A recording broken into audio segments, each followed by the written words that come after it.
Students, welcome back to our YouTube channel Hindi hiker. आज हम पढ़ेंगे समास भाग 2। इससे पहले हम पढ़ चुके हैं समास भाग 1, जिसमें हमने समास की परिभाषा और उसके दो भेदों का वर्णन किया है। अगर आपने समास भाग 1 का वीडियो नहीं देखा है तो अवश्य देखें। इस समास के पहले भाग का लिंक आपको इस वीडियो के डिस्क्रिप्शन में भी मिल जाएगा। चलिए पढ़ते हैं समास भाग 2। कर्मधारय समास।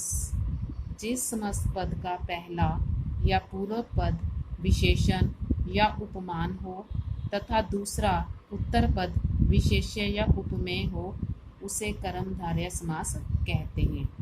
पहला पद विशेषण। विशेषण जो शब्द विशेषता बताता है, वो शब्द जो विशेषता बताता है वो क्या कहलाता है? विशेषण।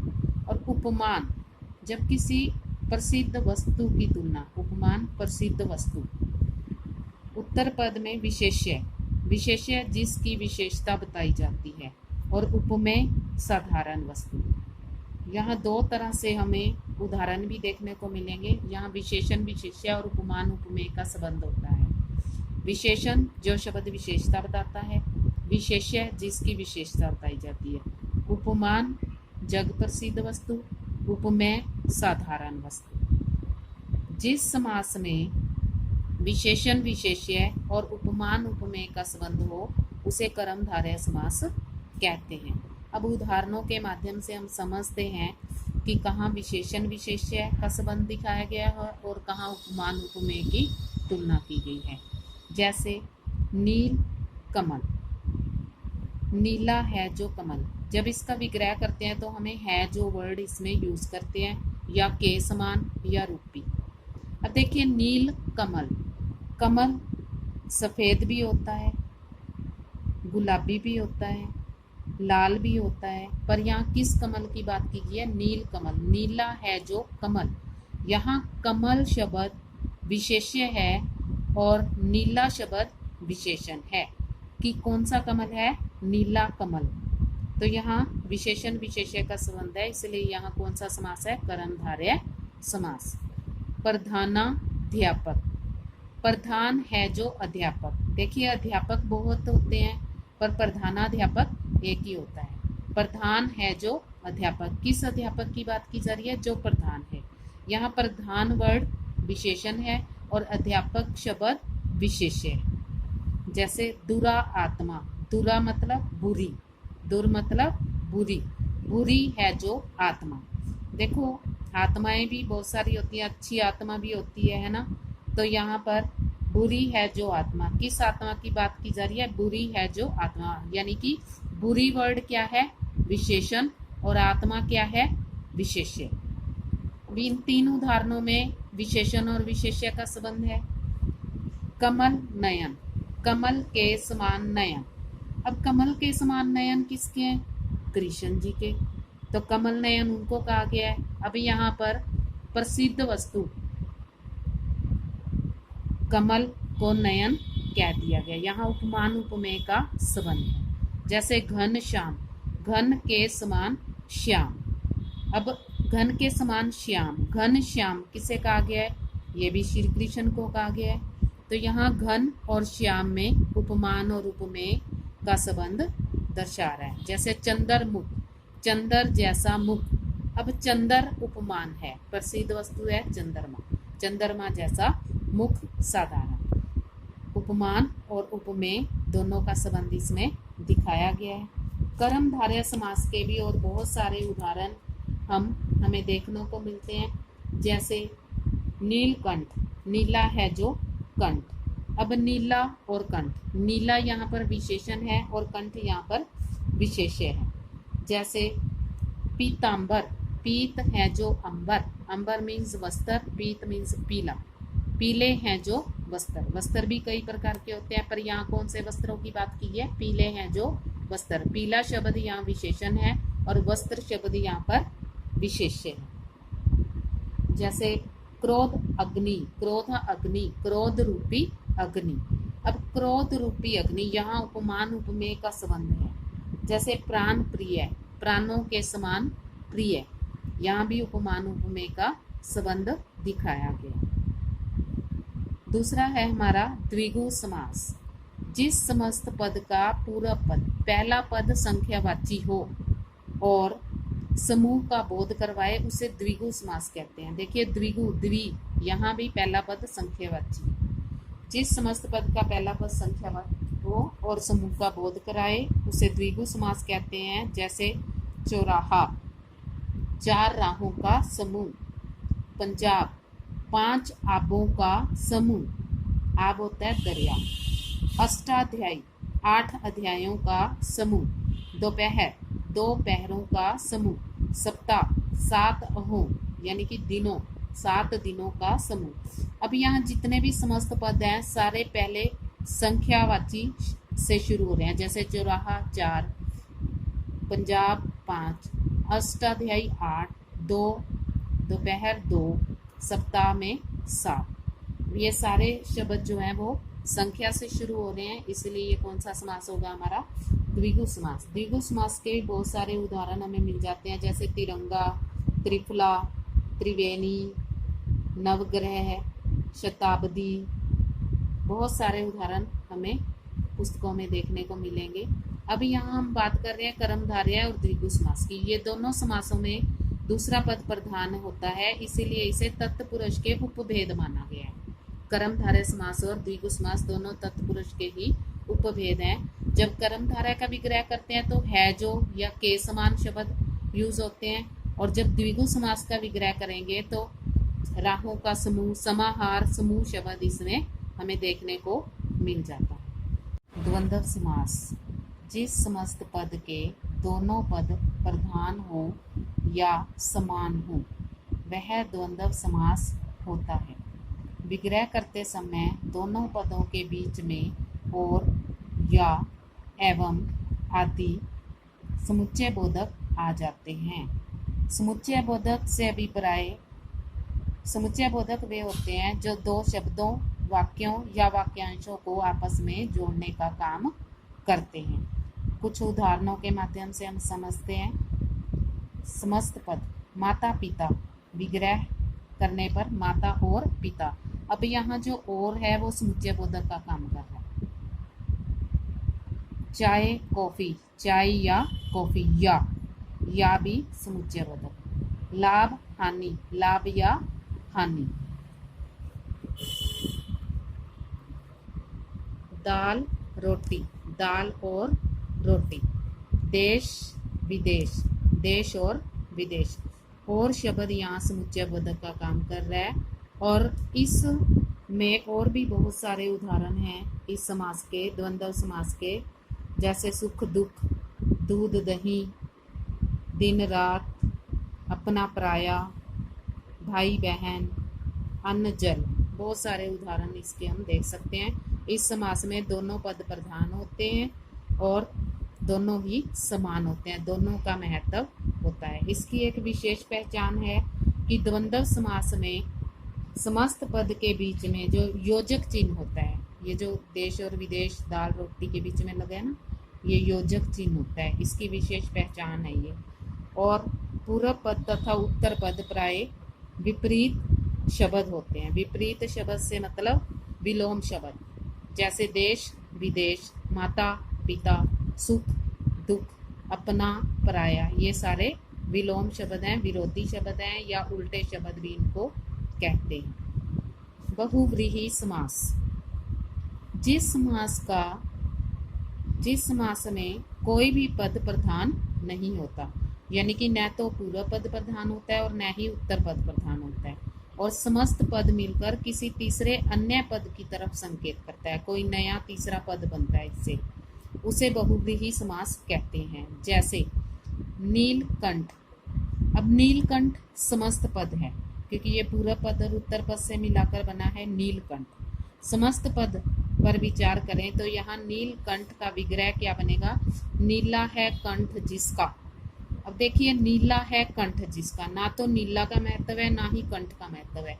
किसका महत्व है? जिसका कंठ नीला है, अर्थात शिव। तीसरा पद क्या बन गया यहाँ पर? शिव। ना तो नीला प्रधान है और ना ही कंठ, ना ही उत्तर पद प्रधान है, ना ही पूर्व पद प्रधान है। प्रधान क्या है? समस्त पद जो नया बना है वो है शिव। यहाँ पूर्व पद नीला, उत्तर पद कंठ, दोनों पदों ने मिलकर नया तीसरा पद क्या बनाया है? शिव की ओर संकेत किया। आइए इसके कुछ और उदाहरण पढ़ते हैं। जैसे चक्रधर, चक्कर को धारण करने वाला अर्थात कृष्ण। चक्रधर, अब यहाँ चक्कर और धर दो पद लिए गए हैं, पूर्व पद और उत्तर पद, पर इन दिन दोनों का अपना कोई महत्व नहीं है। तीसरा अन्य पद, चक्रधर किसको कहा जाता है? कृष्ण को। चक्कर को धारण करने वाला कौन है? कृष्ण। तीसरा पद प्रधान हो गया। महावीर, महान वीर है जो, अब महावीर किसको कहा जाता है? हनुमान। तीसरा पद यहाँ पर क्या है? हनुमान। पद्मासन, पद्म आसन है जिसका, पद्म मीन्स कमल, कमल आसन है जिसका, किसका है कमल आसन? सरस्वती जी का। गिरिधर, गिरी को धारण करता है जो, गिरी पर्वत को किसने धारण किया था? कृष्ण जी ने। अब यहाँ गिरिधर किसको कहा गया है? कृष्ण जी को। तीसरा पद सामने आ रहा है हमारे। लंबोदर, लंबा है उदर जिसका, उदर होता है पेट, किसका उदर लंबा है? गणेश जी का। तो यहाँ दोनों पदों की प्रधानता न आकर अन्य तीसरे पद की प्रधानता दर्शाई जा रही है। इसके बहुत सारे और भी उदाहरण हैं। जैसे चक्रधर, चक्कर को धारण किया है जिसने। निशाचर, रात को भ्रमण करता है जो, राक्षस। कमल नयन, कमल के समान नेत्र हैं जिसके, विष्णु। महादेव, महान है जो देव अर्थात शिव। तीसरे पद की प्रधानता होती है, दोनों पद प्रधान न होकर कोई तीसरा पद प्रधान हो, वहाँ होता है बहुव्रीहि समास। ये थे हमारे 6 के 6 समास। अब हम बहुव्रीहि और कर्मधारय समास में अंतर करेंगे, क्योंकि बहुव्रीहि और कर्मधारय के कुछ उदाहरण आपस में मिलते हैं। जैसे कर्मधारय समास में क्या होता है? पहला पद विशेषण या उपमान। उपमान मैंने आपको बताया था, विशेषण भी बताया था। विशेषण वो शब्द होते हैं जो किसी की विशेषता बताते हैं। उपमान, जग प्रसिद्ध वस्तु के लिए उपमान शब्द का प्रयोग किया जाता है। और जिसमें दूसरा पद होता है विशेष्य, विशेष्य जिनकी विशेषता बताई जाए। उपमेय, साधारण वस्तु जिससे उपमान की तुलना की जाती है। इसमें विशेषण, विशेष्य, उपमान, उपमेय का संबंध होता है। परंतु बहुव्रीहि समास में क्या होता है? दोनों पद मिलकर कोई तीसरा अन्य पद बनाते हैं। जैसे कमल नयन, कमल नयन को अगर हम कर्मधारय समास में विग्रह करते हैं तो वो इस तरीके से होगा, कमल जैसे नयन, यानी कि उपमान और उपमेय को दर्शा रहा है। अगर हम विग्रह करेंगे कमल जैसे नयन तो हम इसे कर्मधारय समास कहेंगे। और अगर हम करते हैं इसका विग्रह कमल जैसे नयन है जिसके अर्थात कृष्ण, तो इसे हम बहुव्रीहि समास। कहने का मतलब ये है कि अगर हम तीसरे पद को दर्शा रहे हैं, कोई अन्य तीसरा पद बना रहे हैं, तो वो बहुव्रीहि समास में ही बनता है, कर्मधारय में नहीं बनता। कर्मधारय में विशेषण और विशेष्य या उपमान और उपमेय का संबंध होता है। नीलकंठ, नीला है जो कंठ, कर्मधारय, कर्मधारय में विग्रह है जो लगाकर होता है। नीला है जो कंठ, क्योंकि यहाँ पर कंठ की विशेषता बताई जा रही है कि वो नीला है। विशेषण और विशेष्य का संबंध है, नीला विशेषण है, कंठ विशेष्य है, तो ये कर्मधारय समास है। अगर हम इसका विग्रह ऐसे करेंगे, नीला है कंठ जिसका अर्थात शिव, तो ये बहुव्रीहि समास में जाएगा। अब यहाँ पर एक प्रश्न ये उठता है कि कई बार परीक्षा में पूछ लिया जाता है कि नीलकंठ शब्द दे दिया जाता है और नीचे डाले जाते हैं 4 ऑप्शन। बहुविकल्पी प्रश्न जब पूछा जाता है, नीचे 4 ऑप्शन डाल दिए जाते हैं। अब चारों ऑप्शनों में या तो वो कर्मधारय डालेगा या बहुव्रीहि डालेगा, पर कई बार क्या होता है कर्मधारय और बहुव्रीहि दोनों डाल दिए जाते हैं, तो उसमें हम किस पे टिक लगाएंगे? बहुव्रीहि पे। बहुव्रीहि पे इसलिए टिक लगाएंगे क्योंकि कर्मधारय जो है वो तत्पुरुष का उपभेद है और समास हमारा बहुव्रीहि ही है। तो ध्यान रखें इस बात का। अगर उसने अकेला नीलकंठ देकर 4 ऑप्शन दिए हैं तो बहुव्रीहि पे टिक लगाएंगे। अगर उसने अकेला नीलकंठ देकर विग्रह करके दिया है तो जो विग्रह हमें सही मिलेगा, जिसका विग्रह अगर नीला है कंठ जिसका अर्थात शिव कहकर बहुव्रीहि लिखा है तो उस पर टिक लगाएंगे। फिर इसमें दोनों ऑप्शन नहीं दर्शाएगा, वो एक ही दर्शाएगा दोनों में से। अब हम अंतर करते हैं द्विगु और बहुव्रीहि में, क्योंकि द्विगु और बहुव्रीहि के भी कुछ जो उदाहरण है वो एक जैसे ही हैं।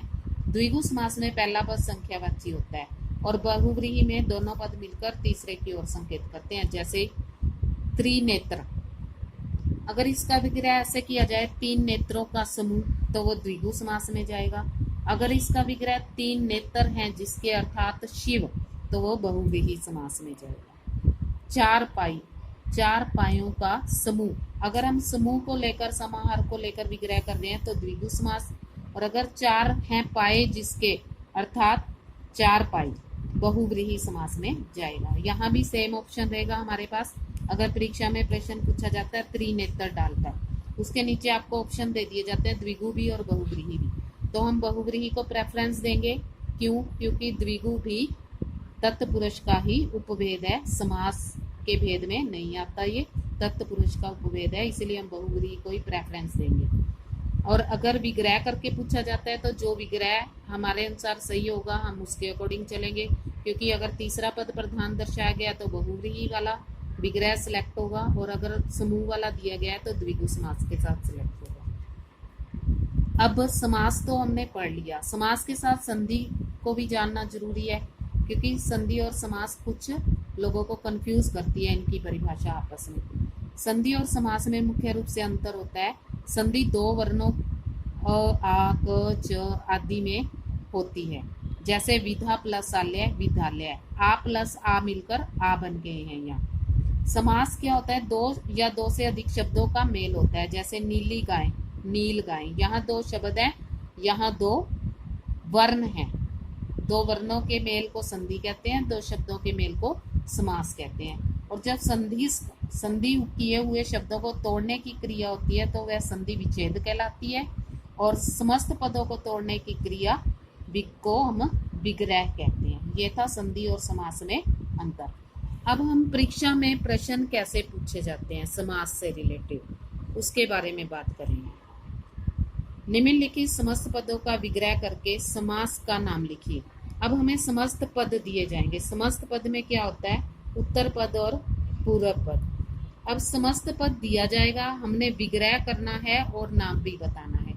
अब देखिए, भर पेट, पेट भर कर, अव्ययी भाव समास। अब अव्ययी भाव समास में हमने क्या किया था? पूर्व पद प्रधान होता है और अव्यय का काम करता है। अब यहाँ पर भी अव्यय मतलब अविकारी, जैसे मान लो अमन कहता है अमन ने पेट भरकर खाना खा लिया, या भर पेट खाना खा लिया। अनीता ने भरपेट खाना खाया। अब यहाँ लिंग के अनुसार अमन और अनीता के लिए भरपेट शब्द भरपेट ही है, यानी कि ये अव्यय है, अविकारी। चौमासा, चार मासों का समूह। चौ, पहले तो हमें यहाँ से समझ जाना चाहिए कि यहाँ संख्या पद आ गया, और संख्या पद कौन से समास में आता है? द्विगु समास में, जिसमें पहला पद किसका बोध कराता है? हमें संख्या का, और बाकी का पद समूह का बोध कराता है। चार मासों का समूह, द्विगु समास। राजपुत्र, राजा का पुत्र। अब हमने किया था कि दूसरा पद प्रधान, अब यहाँ दूसरा पद प्रधान है और विभक्ति भी आ गई है हमारे सामने, और विभक्ति यहाँ आ जाती है, वहां तत्पुरुष समास होता है। ये किस समास में जाएगा?